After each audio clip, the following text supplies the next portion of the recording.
мугалимдик тажрыйбам 15 жылдан ашып кетти.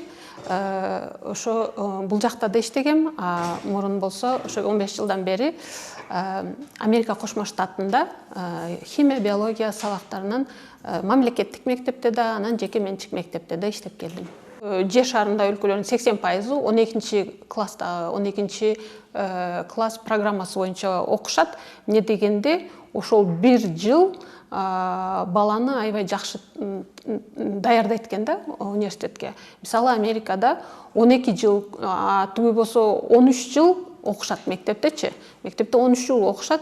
Ошол бир жыл, же болбосо даже 2 жылдагы баланы аябай жакшы даярдайт экен да университетке өткөнгө. Эмне дегенде, ошо акыркы жылы алар деген ошо Кембридждин эл аралык программасы боюнча өзгөчө тесттер бар, экзамендер бар. A-level деген экзамен бар. 11-класста ал тесттерди алууга мүмкүн эмес. Эгер 12-класста окуган балдар, мисалы азыркы убакта дагы ошо мен иштеген азыркы мектепте ушул убакта май айында Кембридж A-level тесттерин алып атат. Алар Кембриджден келет. Мына бүт дүйнө жүзүндөгү эң кыйын университеттер, колледждер ошо A-level боюнча балдарды кабыл алат. Анан алардан жакшы жыйынтык көрсөтсө, жакшы баа алса, кыйын университеттер балдарга грант берет, стипендия берет. Бул деген уже университетке өткөндө бир жылдык мөөнөтүн экономдоп коет да, мисалы. Ошончолук көп мүмкүнчүлүк бар да 12-класстын. Бул деген биз ойлотобуз, азыр бир жыл бекер текке кетиребиз деп. Текке кетирбейбиз. Бала деген анан дагы бала дагы өзү да өсөт да, окуучу.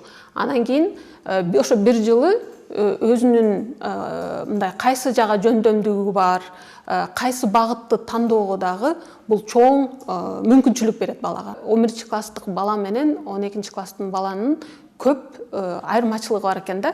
Мисалы, мен ошону Кыргызстанда гана байкадым. 11-класстагы ошо өзүмдүн кесибим боюнча биология, химия боюнча окутканда 11-класстагы химиясы AS level деп коет, Кембридж программасы боюнчачы. Ал жактагы мындай биз эски Советтер Союзунда мектебинде даже ошо углубленный химияны окуп атабыз да, ошо биологияны 11-класстар жакшы окугандар болсо дагы.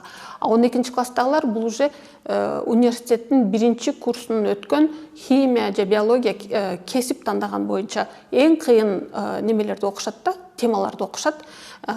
Ошо биринчи курстун студентиндей эле окушат. Ошон үчүн ал балдарга мынакей же болбосо бизнести тандайбы, экономиканы тандайбы, же болбосо мынакей табигый илимдер боюнча математика, физика, химия, биологияны тандайбы, ошол багытта алар аябай терең окушат да, ошол предметти терең окушат. Ошондагы мынакей эл аралык университеттер, колледждер аны билип, бул эми эл аралык программада Кембридж. Ошон үчүн аларга дагы грант берет, стипендия берет. И балдардагы бир жыл, 12-чи жыл жалаң эле ошол багытта окушат да. Мисалы, мен окуткан химия, биологияны окушат. Кечке чейин ошо химия, биология 4 саат күндүз бир күнү химияга, биологияга гана көңүл бурушат дагы. Анда деген ошо мындай промышленный жака тапшырганга билишет да. Ошо ал балага деген, мисалы, сен эгер ошол багытты тандасаң, сен ушундай окуйсуң деп, ал жана жалаң эле теория эмес, практика, лабораторный сабактар да көп да. Лаборатория мындай кол менен жасап, проекттер жасап, инженерия боюнчачы проекттер жасап, ошолорду тест кылышып иштешет. Ошон үчүн бул деген балага мындай тажрыйба, бир жылдык тажрыйба беришет да, неме университеттеги сенин окууң кандай болот деген түшүнүктү берет балагачы.